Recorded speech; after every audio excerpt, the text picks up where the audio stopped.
Hey everyone, welcome back to my channel. So I already got a couple questions from people asking me to talk a little bit more about this diet that I'm following.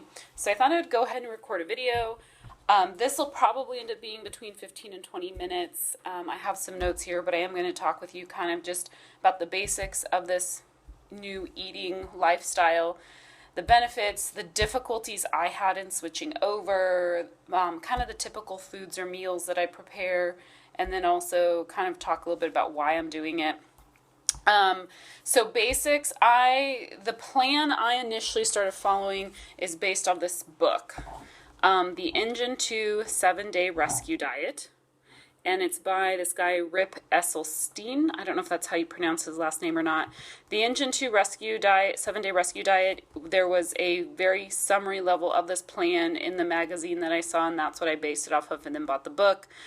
There is a Facebook group for the Engine 2 diet that if you want to follow the 7-Day Rescue Diet, you can join the group to get motivation, ideas, discuss issues or problems you're having. This book is a very quick read, and there are a lot of recipes in the back. You can see I use it a lot, and when I cook, I get stuff everywhere, so it's kind of messy. But cookbooks, if they're clean, that means you're not using them, so they should be dirty. But this really talks a lot about the basics. Rip Esselstyn is a former fireman who grew up, his father is a doctor, and he grew up eating, I don't remember if he said vegan or plant-based diet, but he was motivated to write this and really encourage people to follow a plant-based diet just after seeing the number of obese people that he's had to help as a fireman and the number of people that have just dropped dead from heart attacks and that type of thing. And he said the American diet, I'm sure you guys have heard this, it's called SAD, the SAD American diet, and just all the processed crap that we put into our bodies. And so he set out on a mission to really encourage people to eat better and cut out meat and talk about the side effects of eating an animal-based diet, okay? So this is not my effort to try and convert anybody. I'm just going to share it with you. If you're interested, you can listen in. If not, then you can just shut out of this video. And then I'll tell you how I do this diet right now for myself. But the basics is it's called a whole food plant-based diet. So basically you eat anything that grows from the earth and you eat it in its most natural state. And so you're not eating heavily processed foods. You're not eating like a bunch of tofu, which is heavily processed and is not really supposed to be that good for you. It's kind of like a vegan diet, but more extreme. But you eliminate processed foods from your diet. So even though oil is from a plant, like olive oil is supposed to be good for you, that he talks about in his books briefly about why oil is not that great for you, and it's processed. It comes from a plant. So his thing is don't eat extracts of a plant or don't eat, what do you call that? Like side products, byproducts of plants. Just eat the plants. So if you want the nutrients of an olive, eat an olive and not olive oil. And for tofu, eat edamame, or soybeans instead of eating soy products. You also reduce high-fat plant-based foods, particularly if you have high cholesterol and are trying to lose weight. So things like avocados you can eat, but you're supposed to eat them in minimal quantities each day. Nuts, on this 7-Day Rescue Diet, the only nut you're supposed to eat is walnuts, and it's in limited quantities each day. When you're following kind of the maintaining of this whole food plant-based diet, you can have all sorts of nuts. Again, it's just supposed to be in limited quantities, and if you're trying to lose weight or reduce your cholesterol, it's supposed to be minimal. So as a vegan diet, in case you're not familiar with vegan, that means no animal product at all. So that's no meat, red meat, no fish, no pork, no poultry, no dairy, no eggs, so no cheese, no milk, nothing. I am a huge cheese person, so that was a huge change for me. I also would drink coffee every morning with creamer, half and half. I wouldn't use that like artificial creamer stuff. I'd use half and half of my coffee. So that was a huge change for me, but basically no animal product, and then drink lots of water. Someone asked about alcohol. So in his book, he says alcohol is not good for you, so they encourage you to not drink a lot of alcohol. Him and his wife, I think, don't drink at all, but they said, if you have an occasional cocktail, They don't think it'll hurt. I don't know that they say they don't think it'll hurt you, but they don't give you specific instructions to say don't drink, but they talk about the bad effects on your body that alcohol has. Me personally, I still drink alcohol when I'm doing this diet. I just try not to go, I just don't go crazy, but I basically drink like I did before. But I'm more of a beer and wine drinker, so I don't drink a lot of the fruity, sweet, sugary drinks. So I feel like beer and wine is a little bit better for you than hard liquor and all that sugar from, like, say, a margarita. Not that I don't enjoy an occasional margarita, but a lot of those fruity cocktails, I don't drink those. So the benefits I've experienced since doing this, and I started at the beginning of January, it's May, so now it's been 4 months for me. I've lost 25 pounds. That 25 pounds I actually lost in the first 2 months, and then I've kind of maintained it because I eat out more. So I'm eating more of a traditional vegan diet right now instead of the whole food plant-based. I've introduced more oils into my diet, more avocado, more nuts. So I need to kind of get stricter with kind of the Engine 2 7-day plan. But I dropped my cholesterol 40 points, and I did that in 6 weeks. 6 weeks, 40 points. It was crazy. I have a lot more energy. My skin is way clearer, way clearer. Like, I'm having people come up to me and be like, what are you doing different? Your skin, like, glows and it looks amazing. I have stronger nails. My hair is growing really fast. I don't notice my hair being stronger or more healthy, but it is growing really fast. The difficulties for me in switching over, the first week was amazing. I felt a boost of energy, like extreme boost of energy. I did not have caffeine withdrawals, even though I cut out coffee completely, which I was shocked by that. I don't know why, because I always would have caffeine withdrawals if I didn't drink coffee. But I, like, the second and third week, second to like fourth, fifth week were hard. Hard in the sense that my body had to adjust to the high fiber diet now that I had. I was eating so many vegetables, so many whole grains, a ton of oatmeal, a ton of beans, everything full of fiber. So that second and third week, I got really constipated, and it was really not painful, but I just felt really bloated all the time.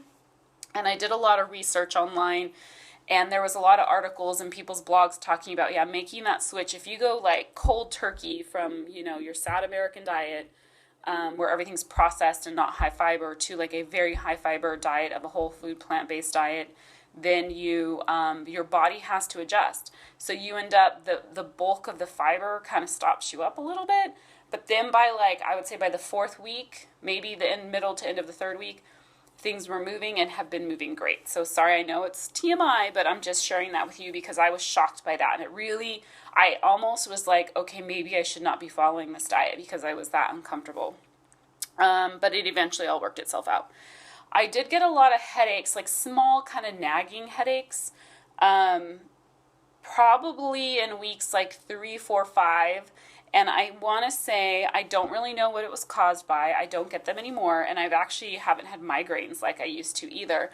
But I want to say it's probably getting the sugar out of my system because I was eating sugar here and there. Not that I ate it a lot, but your body's used to consuming sugar. And also salt. So I'm going to talk about this one point. In his book, in this Engine 2 7-day diet, they really talk about minimizing your salt intake significantly. To the point that you're not adding salt in cooking, anything you buy, like you'll see some foods I'm going to show in a minute. Everything is like low sodium, no sodium added, and I was really following that to a T. I actually think my headaches were partially caused because I was drinking like a gallon of water a day, and I wasn't consuming very much salt other than what was naturally occurring in the plants that I was eating. And I don't think I was getting enough salt. That's just my personal opinion. So I actually started adding salt to my food, and I think I noticed a difference with that. And I have read that, if you're drinking a lot of water, you're flushing all that salt out of your body, so you really have to be able to replenish that. So that was one thing I did slightly different. I've never had high blood pressure, so I've always eaten salt. I am a salty eating type person. I love to eat salt. So I don't go crazy with it like I used to, but I never was crazy with it, but I still don't eat as much as I used to, but I do salt my foods. And I think I need that in my system because I am drinking a gallon of water a day. Some people may ask, like, if I feel gassy a lot. I would say no. Probably, maybe a little bit more than I used to when I wasn't eating a lot of fiber, but generally I don't feel like I am. Even though I am eating a lot of beans, a lot of vegetables, that type of stuff, and more obviously gas producing type foods, I haven't noticed a big difference. But I do know some people in the Engine 2 group do talk a lot about how gassy they are. So I think that just depends on your personal body. And then there's things you can do to cut some of that out a little bit, like as far as like Gas X or whatever. And the difficulties too is you have to cook. You have to cook on this diet, which is partially why I wasn't doing a lot of YouTube videos, because my life has been consumed with cooking. But in order to have tasty, delicious food, you really need to find some good recipes, and you really need to get yourself in the kitchen and cooking. There's just no way to do this diet, without it. And I am going to talk about some convenient items. I am going to show you some things that I use to make my life easier. It doesn't save you as much money, but it does make your life easier. One of the other benefits too, I actually spend less on groceries. Not buying meat products, it makes such a huge difference. And I was always a huge seafood eater. I spend way less money at the grocery store than I used to. Like, I've noticed a huge difference in that. But okay, so talking about recipes. So this book, the Engine 2 7-Day Rescue Diet, has recipes in the back. But I also purchased, because there's some basic recipes in there, but you need to get creative. And if you want to try and make things that are similar to what you used to eat, you need really good cookbooks. So this top one here, I think it's by, I think one of these ladies, I think Anne is his wife. And then this must be his sister or something. I can't remember, but these are his family members. And so this is the Prevent and Reverse Heart Disease Cookbook. So there's just a ton of recipes in here. You'll see I have pages flagged so that you can make like meatless meatloaf and meatless burgers and like portobello mushroom tacos. I've made, oh my gosh, so good. I love mushrooms. I eat a lot of mushrooms on this diet. This next one is Forks Over Knives, the cookbook. This is not based completely on the Engine 2 diet specifically. There are some things that they use in this book that RIP does not promote. Like, they do use like tahini and a couple other things that are somewhat processed, but you can easily tailor most of these to be compliant with the Engine 2 diet. But there are some great recipes in here. And there's also, I think there was a movie based off of this book, or this book is based off the movie. I can't remember where it talked about just, the benefits of a plant-based diet. So anyways, you need to invest in some cookbooks to make your life easier, and so you can enjoy the food and actually stick to it. So typical foods that I eat. So I'll talk a little bit about that. Most mornings I eat oatmeal for breakfast, and I actually eat it cold. I didn't know this until going on this diet, but you can actually take rolled oats, so not quick oats, but you have to have rolled oats, so the whole unprocessed oats, and add almond milk. So instead of using like regular milk, you can use almond milk. They say you can use soy. I'm not a fan of soy products. I don't think they're good for you, so I don't promote using soy. But you can use, and they also don't, they tell you not to use coconut milk because of the high amount of saturated fat. So usually there's almond is what I use, but there's also oat milk out there. I didn't even know that it existed, and pea milk based off of peas, PEAs. There's lots of milk alternatives out there that are plant-based. So you really get the like unsweetened versions, and that's what you use. But I just dump oatmeal in a bowl. I add some milk. I add a little bit of walnuts, crushed, like I chop up walnuts and throw on a bunch of berries, like strawberries, blueberries, blackberries, raspberries, and that's what I have every morning. And I love that. And the oats soak up a little bit of the almond milk, so it's almost like a cereal, but a non-crunchy version of a cereal. For lunches, I usually eat a lot of salads with beans and lots of veggies, and I use avocados to make dressing. So here's where the biggest difficulty for me was I was okay cutting out oil, except I had a really hard time with having salads so I was never one to like ranch dressing and blue cheese. I can enjoy it occasionally, but for salads, I've always been a huge fan of doing vinaigrettes, and I make them at home. So olive oil with vinegar, olive oil with lemon juice, olive oil with lime, whatever, and put that on my salads. Well, you can't use olive oil on this. So I had a hard time because the lettuce, the texture in my mouth when it didn't have that oil on it bothered me. I know that sounds weird, but it was totally a texture thing. So what I do is I take a ripe avocado, I mush it up in a bowl, And then I add, this is from Trader Joe's, this roasted tomatillo salsa. I mix this in, a bunch of this in with a bunch of like lemon or lime juice so that it gets a little bit runny.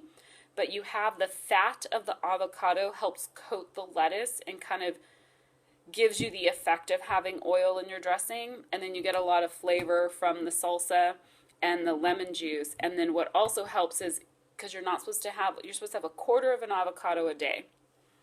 So after I make this, I use a few tablespoons of that on my salad, and then the salsa and the lemon juice preserve it so it can sit in my fridge and it lasts me several days so the avocado doesn't turn brown and go bad. So, and the reason, you can use any salsa you want, but I use this one because it's a green salsa and it matches the color of the avocado. I did it once with a red salsa and it looked brown and gross. It just didn't look appetizing, so I don't like to use red salsas. I like to use this green salsa. So that's one thing I do. I use potatoes. You can eat all the potatoes you want. Russet potatoes, golden potatoes, sweet potatoes, all kinds of potatoes. I love potatoes, and it's something I've always stayed away from. But I eat potatoes on a regular basis now on this diet. I use that as a base for stuff. I'll saute up a bunch of vegetables and throw them on a bed of potatoes like that. And my potatoes, for simplicity, I microwave them. Instead of baking them in the oven because that takes forever. I take the potato, I wash it really well. I always leave the skin on because I feel like there's nutrients in the skin, but I wash it really well. I stab it a few times with a steak knife or some kind of a knife to poke like holes in it. Then I wrap it in a really wet paper towel, and then, or a few paper towels. I wrap it up in a wet paper towel, stick it in the microwave, depending on the size of the potato, anywhere from, if it's a smaller one, like 3 to 4 minutes. If it's a large one, 7 to 8 minutes. Comes out perfectly, as long as you don't overcook them. If you overcook them, they get a little funky, but otherwise they come out perfect. And then I just chop it up in a bowl and throw on a bunch of vegetables. Sometimes I'll put that on a bed of lettuce. So I cook with a lot of greens, and I'll do the same thing. Like, so that's a potato version. I'll do the same thing sometimes with brown or other whole grain, whole rice type options, and I'll show you a couple there too. But and that's kind of what I eat. And so that's really good. Sauteing vegetables now. So I have a few things I want to show you. So you can't use oil. So I saute vegetables in vegetable broth. If you guys have a Sprouts, I don't know if Sprouts is all over the country or not. They're all over California. I don't know what other states they're in. But I buy Sprouts. You can get produce is really reasonable there as well as certain things. So like this organic vegetable broth that is low sodium, I buy this and I use this to saute my veggies. So you just put a couple tablespoons in a pan, and you have to use a really good non-stick pan. I use a copper pan. Those work amazing. You don't have to have anything in there and stuff does not stick to it. But I use this, and it's nice because it adds flavor as well. But that's how you saute your vegetables. Then so a couple things to make my life easier, because I am a busy person and like I can't be cooking beans in my kitchen and cooking rice from scratch, and I need things that simplify my life. And luckily grocery stores now, it's really easy to get good organic whole type products. So Sprouts again has all kinds of beans that are organic and low sodium, and they're all, depending on the bean, they're anywhere from 87 cents a can to 99 cents a can. And it's the Sprouts brand. So I always buy all my beans like this. So far I have not tried to boil them myself. Just, I need something that's simple. What you do when you use these beans, you just drain and rinse them. And then I eat them cold sometimes in salads. Sometimes I'll heat them up if there's a dish I want where I want it to be hot. Use them in soups, whatever. So I always buy my beans from Sprouts like that. Also for rice, because rice takes forever to cook, Trader Joe's has these amazing, and you can probably find them other places, but organic brown rice. There is nothing in it except rice. Let me see, where's the ingredients? Cooked organic brown rice. It comes with 3 pouches.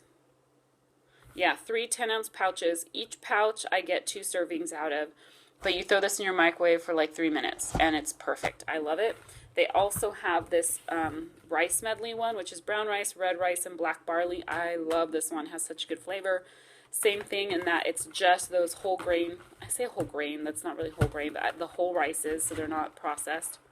Where's the ingredients? It must have been on this side. Oh, yeah. And here it is. cooked whole grain brown rice, cooked whole grain sweet brown rice, whole grain red rice, cooked whole grain black barley. So, oh, see, and vegan. But I love there's no added oils or anything in this, and I love the way they taste. So this simplifies my life and makes it so even though I have to cook, I'm able to cook things rather quickly and throw together things that I know are still healthy. And so you have to find things that are going to make your life easier when you're doing this because you're having to cook more. But I go through a lot of mushrooms. I eat a lot of bell peppers. I eat a lot of onion. I eat a lot of, like sauteing onion and things and putting in soups. I also use a lot of greens, like collard greens and Swiss chard and all of that, like sauteed with the vegetable broth and other veggies. They're delicious. So anyhow, that's kind of the basics of this diet. I encourage you, if you are interested, now it is a tough diet to follow, I'll tell you that. And currently, I'm going out and eating more than I did when I first went on this diet. When I first went on this diet, I was super strict for 2 months and like literally never went out to eat. But that's not a realistic lifestyle for me. So I have started eating out more, although I need to cut it back. And when I go out to eat, I try to stick as much as I can to the vegetarian diet. But I'm also, because I'm doing this for health reasons, if a place does not have what seems to be a healthy vegetarian option, then I usually opt for like seafood with rice and veggies or something, and if I can get brown rice or whatever. So, but in California, it's usually really easy to find healthy options in restaurants. I don't know, other states are going to be different. It depends on where you live. California is such a health conscious state, so it is rather easy. But that's kind of just the thing. It depends on where you live and what you're trying to deal with and how, what places you go to eat. I'm not going to obviously like barbecue places because I'm not going to eat all that meat. I do go have sushi occasionally. I don't have it a lot, but I do love sushi. So I'm not 100% vegan. I'm like 95% vegan, and then I'm like 85% whole food, plant-based, right? So anyhow, I encourage you pick up this diet. You can even Google it, and probably, I think on their website, there's an Engine 2 website that they even have recipe ideas. But if you want to get the concepts and the basics of the diet, you really need to pick up this book. Also, there's another book I have, but it's on my Kindle. It's called The China Study. And it has nothing to do with RIP, but people have referenced it. And I think there's a movie based off of the book too, that talks about, and I haven't finished reading it yet, but it talks in depth about the, what do you call that? Like the side effects of living of eating animal byproduct. I'm trying to find the book. Okay, here we go. So this is it on my phone. It's called The China Study. I got the revised and expanded version, but this talks about studies that have been done specifically in China. I'm going to just hit on it really, really high level, that eating animal-based product and animal protein actually increases your chances of getting cancer. That we are bombarded with chemicals and things that are bad for us on a daily basis, whether it's in what we eat, it's in what we breathe, whatever.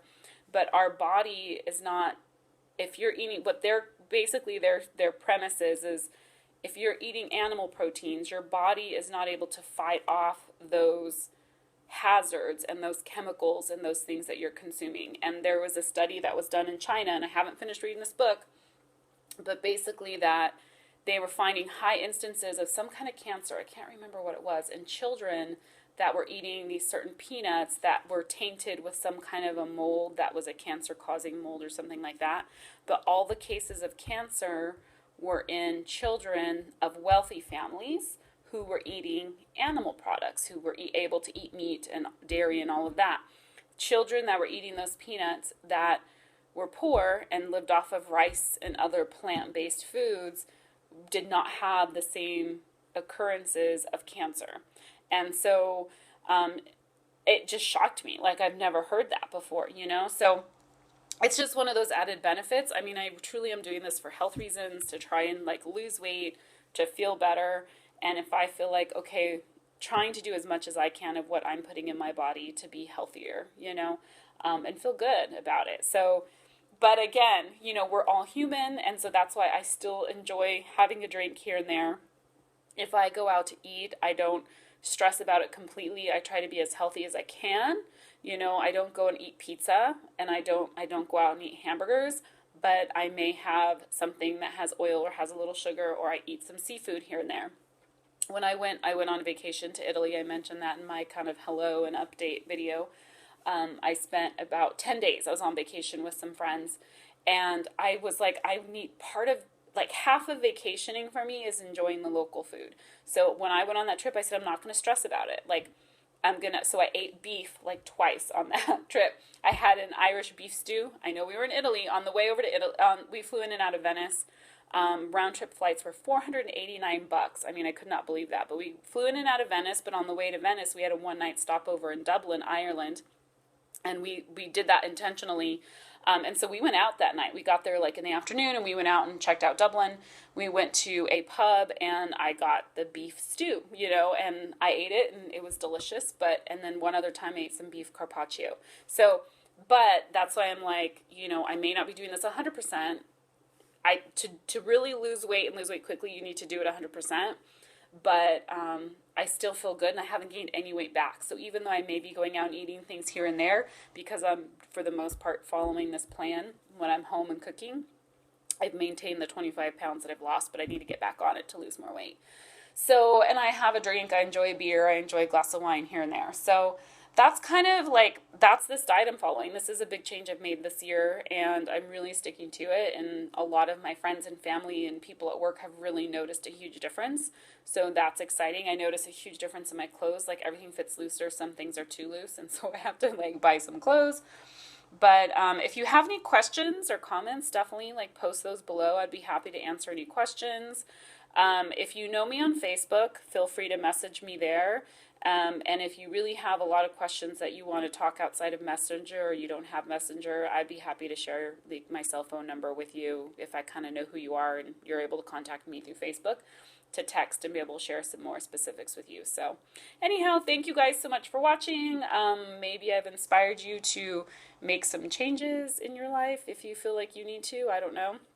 If you feel great doing what you're doing now, then there's no need to. But anyhow, thanks for watching. I'll talk to you guys soon. Bye.